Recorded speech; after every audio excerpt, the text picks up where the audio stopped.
In the deep pit, the woman removed her pants. The man glanced at her, immediately walked over to pick up the pants, then quickly took off his own pants. But then he put his shoes back on, carried both pairs of pants toward a puddle, placed the pants in the water to completely soak them. Once the pants were fully saturated, he walked to a pile of sticks, pulled the belt from the pants, used it to tightly bind two thick sticks together. Finally, he took the pants and securely wrapped them around the sticks. With all preparations complete, the man looked up at the 16-foot wall before him, then grabbed the stick contraption and threw it forcefully toward the top, but the stick slid back down, nearly hitting him in the head. Yet the man didn't give up. He gritted his teeth, using all his strength to throw the sticks again. This time the ends of the sticks landed perfectly on the pit's edge, suspended in midair like a bridge. The man quickly pulled on the clothing to test its stability. Once confirmed secure, he placed one foot against the wall, then struggled upward with all his might. The smooth wall made each step incredibly difficult. The sticks spanning the edge gradually began to bend. The man hurriedly increased his pace, using both hands and feet to climb with all his strength. Just as he was about to reach the pit's edge, his foot suddenly slipped. His right leg slammed hard against the wall. The man cried out in pain, hanging on desperately with both hands gripping the fabric. But in the next moment, intense pain caused him to collapse to the ground,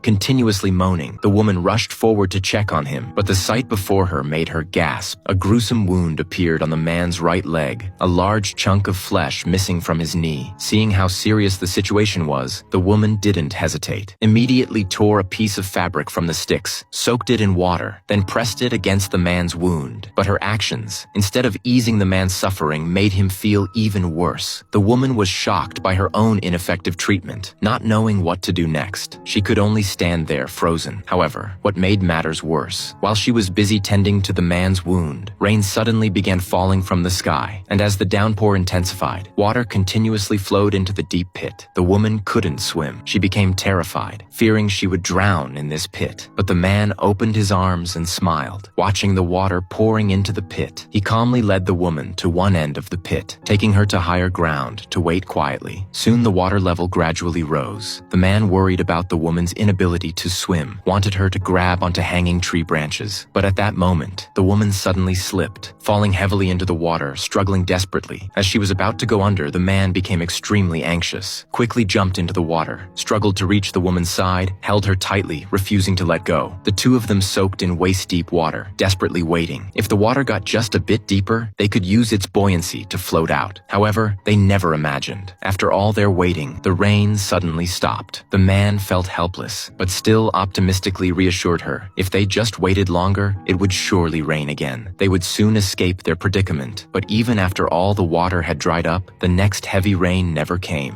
Worse still, the man's wound, immersed in dirty water for so long, became infected with bacteria, causing thick black patches to appear around his eyes. This terrified the woman, and what horrified her even more was the man, as if gone mad, kneeling on the ground, desperately drinking the dirty water, then retrieving something from the water and gnawing at it constantly. The woman backed away, frightened. She cautiously called out the man's name, but as the man slowly turned around, the woman saw something terrifying. Her eyes widened with horror.